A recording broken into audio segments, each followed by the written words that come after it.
Terjadilah adu kekuatan antara Syekh Subakir dengan Ki Semar selama 40 hari 40 malam. Di dalam pertikaian tersebut, adu kekuatan tersebut ternyata mereka sama kuatnya. Sehingga di saat itu, Ki Semar merasa sangat kesulitan untuk mengalahkan Syekh Subakir. Sehingga Ki Semar menawarkan sebuah perundingan kepada Syekh Subakir. Jadi ibaratnya tuh kayak mencari solusi dengan cara gencatan senjata alias tidak bertikai lagi dan mencari jalan tengahnya. Di saat itu, Syekh Subakir menyetujui perundingan tersebut dan dia langsung menyampaikan alasan mengapa dia datang ke Pulau Jawa alias ke Tanah Jawa. Nah, di saat itu dia bilang kalau dia ingin menyebarkan ajaran Islam. Ki Semar di saat itu yang merasa Syekh Subakir ini memiliki kapasitas kekuatan yang selevel dengan dia, mau tidak mau itu mengizinkan Syekh Subakir untuk menjalankan tujuannya tersebut, tetapi dengan beberapa syarat. Syarat yang pertama adalah penyebaran ajaran Islam tidak boleh dilakukan dengan cara paksaan, apalagi dengan peperangan. Jadi silakan mengajarkan, terangkan ilmunya sebaik-baiknya, namun tidak boleh memaksa orang-orang untuk percaya atau memeluk agama Islam. Nah, kurang lebih syarat pertamanya kayak gitu. Nah, lalu yang kedua, akulturasi antara Islam dengan budaya Jawa dalam pendirian tempat peribadatan. Jadi nggak boleh yang ukirannya terlalu kultur luar atau ukirannya itu terlalu meniru gaya Iran atau gaya Arab. Jadi tetap harus ada budaya Jawanya. Lalu syarat yang ketiga adalah kerajaan Islam itu diperbolehkan berdiri di Tanah Jawa, tapi dengan syarat raja pertamanya haruslah dari keturunan anak campuran. Jadi raja pertama tersebut harus orang tuanya itu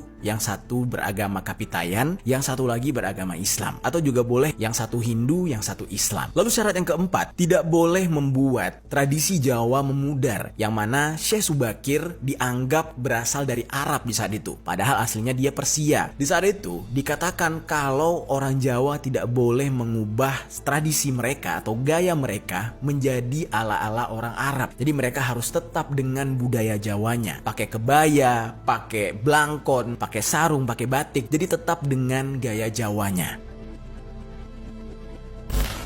Nah, jadi 5 syarat itu yang harus dipenuhi oleh Syekh Subakir. Dan di saat itu, Ki Semar mengancam kalau sampai ada orang Jawa yang kehilangan identitas budayanya, maka 500 tahun lagi Ki Semar berjanji akan muncul kembali dan akan membuat budaya Jawa beserta agama Jawa itu kembali. Yang mana itu artinya dia berjanji dan bersumpah agama Islam nantinya akan hilang, musnah, sirna di Tanah Jawa dan agama Kapitayan akan bangkit kembali. Nah, jadi kurang lebih secara sejarahnya atau legendanya informasinya seperti itu. Nah, tapi ada juga informasi lain, geng, yang mengatakan sebenarnya perjanjian tersebut bukan dibuat antara Syekh Subakir dengan Ki Semar, tetapi melainkan ini perjanjian yang dibuat langsung dengan Sabdo Palon yang sebenarnya, yaitu yang disebut dengan Sunan Kalijaga. Nah, sekarang gue pengen membahas cerita versi ini, perjanjian yang dibuat dengan Sunan Kalijaga.